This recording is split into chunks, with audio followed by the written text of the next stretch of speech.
Hello friends! Welcome back again to Digital Era.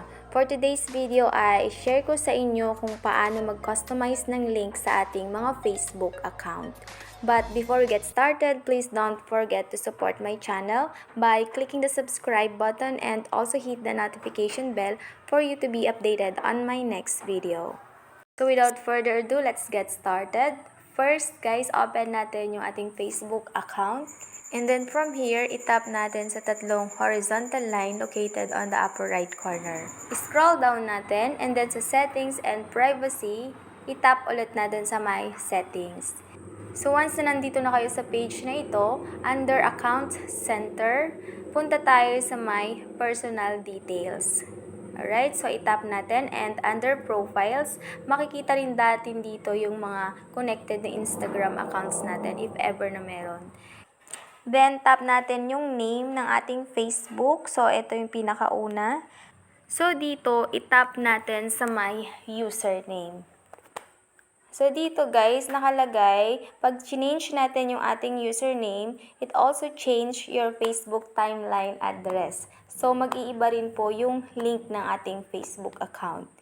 Then, from here, itype natin yung username na gusto natin. Say for example, Provinciana.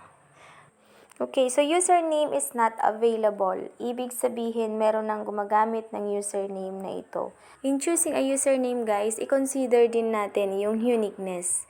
Unique username that reflects your identity or brand. Then make sure din guys na yung ating username is easy to remember. And then relevance din siya. Ensure it aligns with your purpose or brand. So, i-consider din natin yung consistency. Pwede tayong gumamit ng same or similar usernames across different platforms for better recognition. Say for example guys, meron tayong Instagram account, meron tayong YouTube channel, so pwede natin gamitin yung parehong username para hindi tayo malito. And then, i-consider din natin yung length, keep it concise, and avoid overly complicated usernames. At guys, iwasan din natin yung mga special characters. So, mag-stick lang tayo sa letters, numbers, or underscores for simplicity. So, mag-go back tayo dito. Once na nakapili na tayo ng available na username, makikita naman natin yung green sa may right part na naka-check. Then, itap natin yung done dito sa may lower part. At antayin nating ma-save yung ating bagong username. So, kung gusto nating ma-check kung nakalagay na ba yung ating username, mag-go back tayo, itap natin yung arrow dun sa may upper left corner. Okay, so punta tayo ngayon sa ating profile picture. And from here, itap natin yung tatlong dot dito sa middle right corner. At sa lower part, makikita natin dito yung your profile link. So, ito na guys yung ating personal link on Facebook.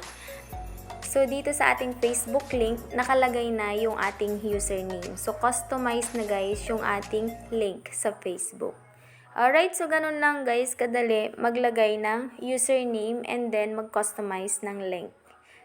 So, that's all for now and I hope you've learned something from this video. If you have any other questions regarding it, feel free to send me a message below and I'll get back to you as soon as possible. Thank you for watching. Have a good day. See you on my next vlog. Bye!